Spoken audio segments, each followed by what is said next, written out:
name is Beston. I live in Cape Town. Also, I do delivery.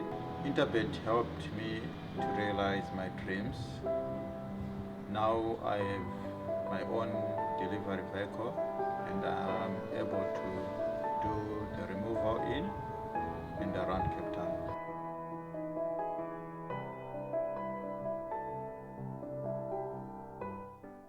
Welcome to the GTV studio, where Rahil Radhakrishna and I will be discussing the race meeting that's going to take place on Sunday, the 12th of December 2021 at HollywoodBets Greyville, where we're racing on the turf track, the luscious turf at HollywoodBets Greyville.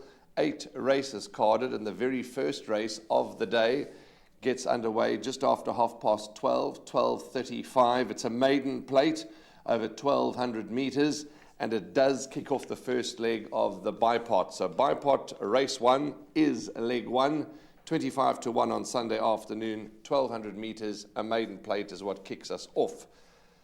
We've got, as always, an interesting and an exciting package for you. In the first race, we're going to have a look at Guy Fox's last run. We're going to have a look at Quizmaster's last run, and then we're going to hear what trainer Gareth Van Zyl had to say about his runners.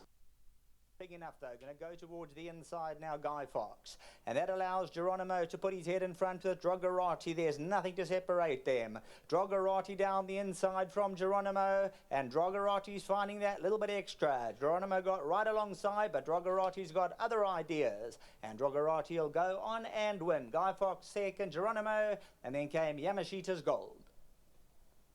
Is trying to close in Lake Como. 300 to go. Quizmaster under heavy pressure, and Fiery Duke becomes the live wire. Fiery Duke on the outside takes on Quizmaster the last 100. Cape Princess on the inside. Fiery Duke by a neck from Quizmaster. Fiery Duke to win. Quizmaster second. Cape Princess and Lake Como. Quizmaster's had a setback, that's why he's dropped down in distance, and he'll just need this a touch. He has got a bit of class about him. He can run into the money, but he is coming off a little bit of a setback. Pedro will need the experience, Warren. I'll be surprised if he's competitive in this event. Some lovely feedback from Gareth Van Zyl, some good reruns. Rahil, let's talk about Guy Fox to start the discussion, then we'll talk about Gareth's horses. Guy Fox, he's taking time at getting it right. He did get it right on one occasion, and he lost it in the boardroom. But he's knocking at the door. He has an obvious chance. He must have a chance in this lineup, Warren. He's had his fair share of opportunities, though. This will be his 18th start in the maiden ranks. He's a 4-year-old son of Flying the Flag. And he may just have a bit to do against the likes of Quizmaster, Gold Ruler, who's an improving sort, and maybe even the likes of Joshua Hotsnake. So I give Guy Fox more of a place chance. Last time out, he was beaten by Drogarati. Geronimo ran third in that race and failed to deliver on Wednesday. So the form line hasn't worked out as yet. So I give Guy Fox more of a place chance in this lineup, but it would be no surprise if he were to crack his maiden. Quizmaster, he is quick. Listening to Gareth Van Zyl's comments, I was quite big on Quizmaster. I thought he was probably the one they all have to beat. I won't say he's put me off, but he's made me just be a little wary now. Yeah, I agree with you, Warren. Definitely, I thought as well he was a horse that they all have to beat. His last 2 runs were really nice efforts. He returns from a rest and he drops in trip. I think that could suit him really nicely, as he's a horse that likes to go from up there, and maybe Atendiwa and Kutwa can skip at the top of the lane, and that could be the winning move. But it will be interesting to see how Quizmaster does run. He's definitely a runner that you have to include into the first leg of the bipod. Yeah, I agree with you. It's certainly going to be a factor here. He's got his problems. He's had his problems. They've dropped him in distance. You heard it all from Gareth. Before we talk about Joshua Hotsnake, let's give Gold Ruler a mention. Dean Caname as runner for Priggyson Sundram. Keegan DeMello is going to run. For me, that was huge improvement from run 1 to run 2. They've put him onto the turf now, and I think he's going to improve even more. Yes, I agree with that. As you mentioned, really nice improvement. On the turf, going over the 1200, Keegan DeMello ride, so that's a good positive sign. And I think that Gold Ruler can make some nice improvements in this lineup, and it would be no surprise if he were to finish in the top 3. Joshua Hotsnake, number 11. Last run, a little disappointing, but looking at the excuses column or the comments column, He was cut into left hind. I mean, that's quite, you know, when a horse gets cut into, it really just stops them in their tracks.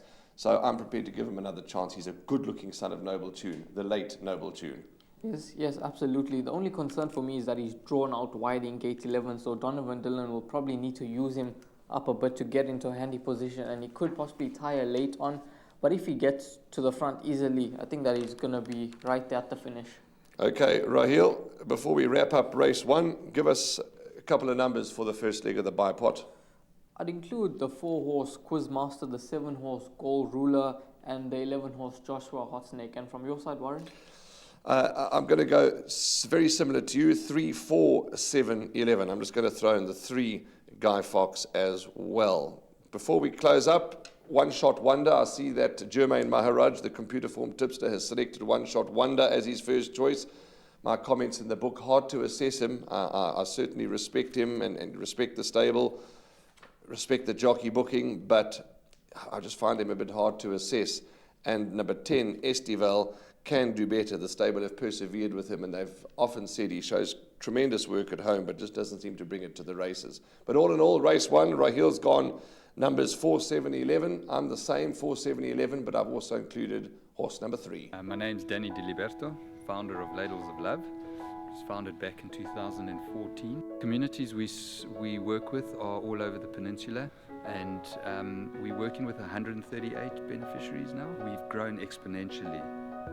We've been able to do that because of all the kindness that we have experienced from individuals and corporates such as Interbet, who just want to be part of the change.